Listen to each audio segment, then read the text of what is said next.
Hey,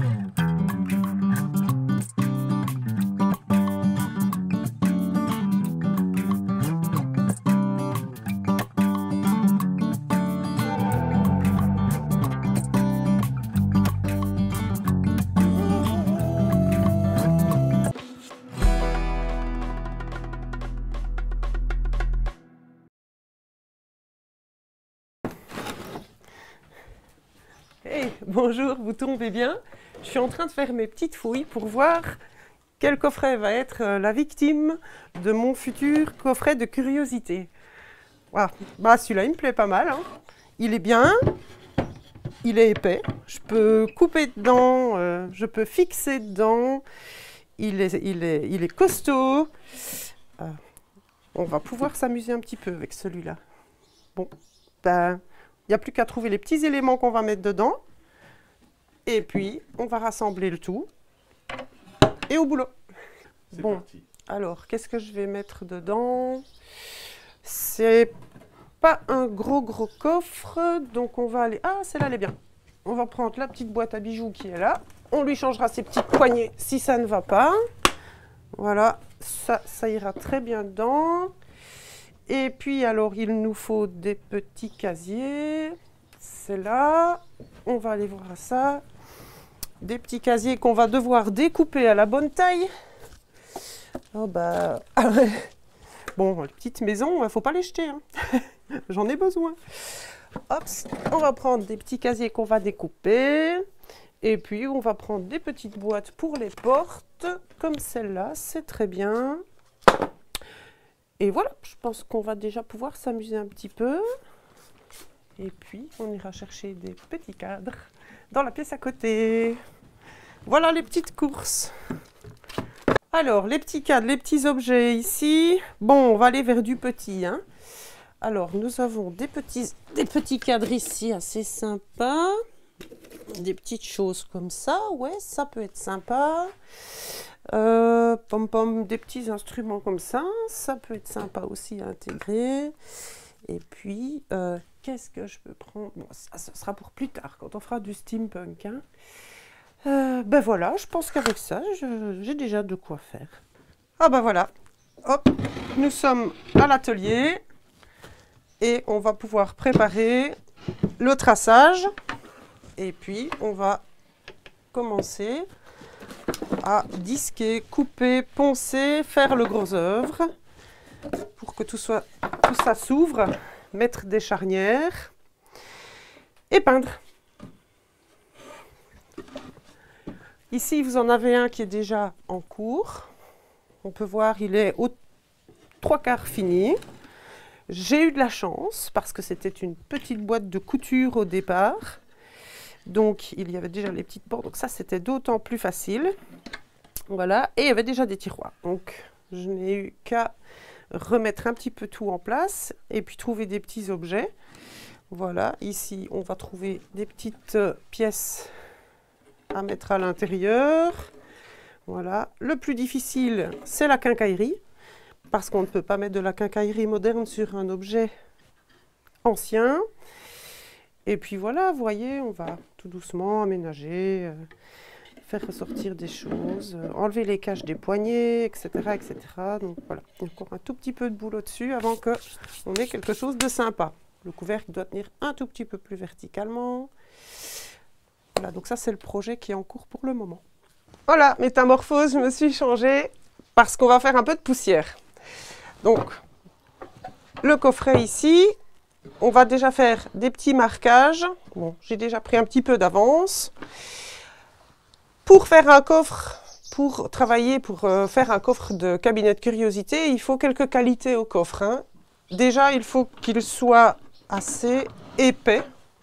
Il faut qu'on ait du bois assez épais, assez tendre, qui ne soit pas recouvert d'une pellicule de bois laqué, des choses comme ça. Et il faut qu'on ait surtout un couvercle assez épais, des parois assez épaisses pour pouvoir y fixer tout ce qu'on a envie. Voilà. Alors, je vais retirer le petit élément que j'ai sélectionné. On va le mettre de côté. Voilà. Et puis, on va faire les petits marquages là où on veut découper. Alors, comme je vous ai dit, j'ai déjà fait un petit traçage préalable. Il faut éviter évidemment d'aller disquer dans la tâche. Donc on va faire quelque chose qui est un petit peu asymétrique, mais c'est très sympa aussi. On prévoit les charnières. Voilà, on prévoit des charnières, les petites attaches pour que le couvercle ne tombe pas vers l'arrière. Et voilà, hop, un petit traçage. On vérifie tout.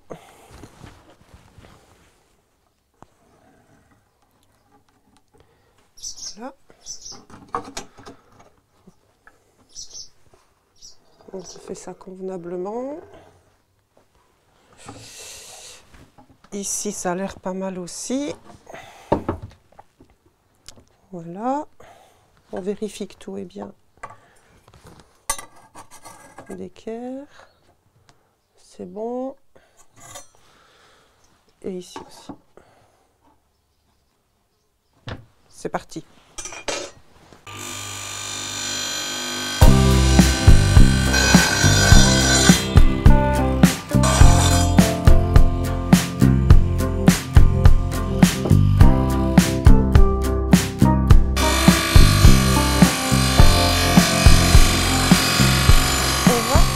Continuer avec la scie sauteuse.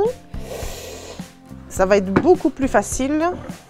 Bien sûr, il va falloir après tricher un petit peu pour que on n'ait plus de traces de bois qui s'est un petit peu effrité, qui s'est un peu effiloché. Voilà.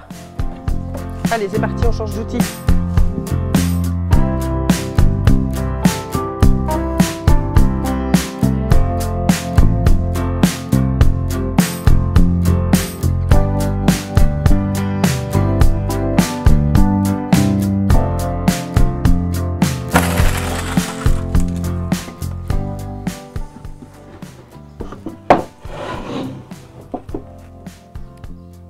Et voilà, alors, chose qu'il va falloir prévoir aussi, c'est que le couvercle ne fasse pas basculer le coffret.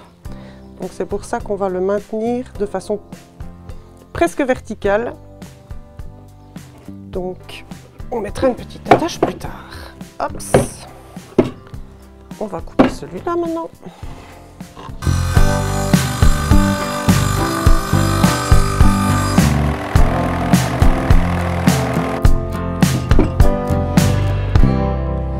Et voilà, c'est pas mal, c'est pas mal. Hop, nous avons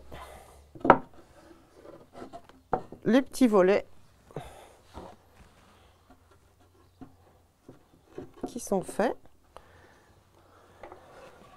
Hop, comme si de rien n'était. On va poncer un petit peu. Et puis on va mettre les charnières.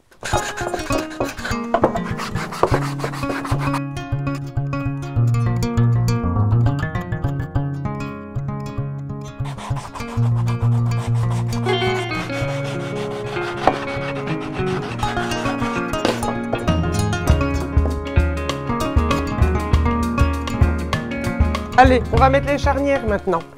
Les petites charnières.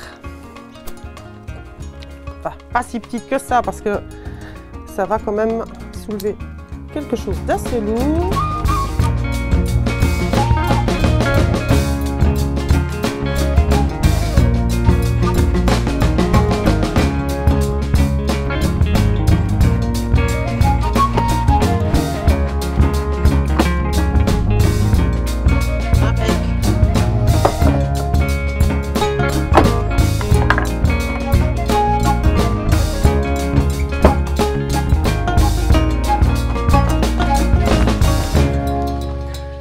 Voilà pour le gros œuvre. Ça, c'est une première couche.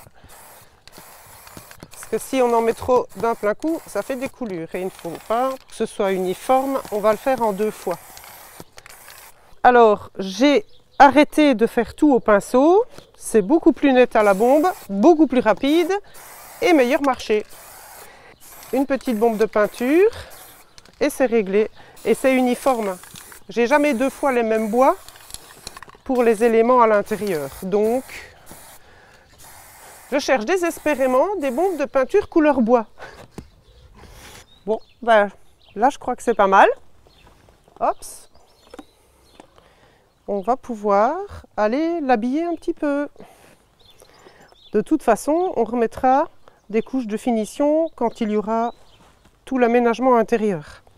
Allez, c'est parti, il repart à l'atelier. Hop! Bien, alors maintenant, on va pouvoir se charger de maintenir le couvercle verticalement. Donc, on va mettre une petite lanière de cuir. Il faut prendre du cuir, du vrai cuir, parce que sinon, ça ne tient pas. Et on va visser, alors on va prendre des petites vis un petit peu brillantes en laiton. Voilà, on va préforer le cuir. Alors, les éléments intérieurs maintenant, qu'il va falloir peindre aussi, bien sûr. On peut intégrer ce genre de petites choses dans le couvercle. On avait parlé de la petite boîte à bijoux ici. Voilà, comme ceci. Et puis, il va falloir mettre des choses dans les portes. Alors, j'ai en tête de mettre une petite plateforme ici, une petite étagère, ou là, voilà, et de mettre des petits éléments style cadre ou autre étagère. Voilà. Voilà, alors ici, hop, dans la porte ici, je vais mettre une petite plateforme, comme ceci. Ceci doit être peint, ceci doit être peint, là un petit coup de nettoyage. Et ici, oh ben, j'ai pas encore d'idée, on ira un petit peu fouiller dans les boîtes. Peut-être un cadre, peut-être un petit meuble, on verra bien. Allez, c'est parti, on va faire ces deux éléments-là, l'étagère et les petits casiers. Alors, les petites charnières, hop, pour voir. Alors, voilà l'idée, on va mettre une deuxième charnière. Alors, j'ai trouvé des petites choses un petit peu rigolotes, je sais pas, on peut envisager, voilà, des petits étages avec des petits tiroirs. Ce qui est bien, c'est que je chine toutes sortes de choses en brocante. Ici, ça doit être une ancienne boîte d'allumettes en bois qui va évidemment être peinte en noir, mais on peut envisager, voilà, ce genre de petites cachettes. J'en ai trouvé une autre ici, voilà, on pourra envisager des petites choses, qui sait, on peut s'amuser. Bon, évidemment, je vais enlever la petite madame.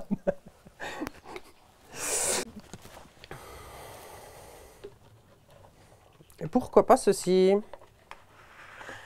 Hey, sympa! Hop, pourquoi pas? Bon, ben je vais réfléchir à la question, puis je vous fais la petite surprise.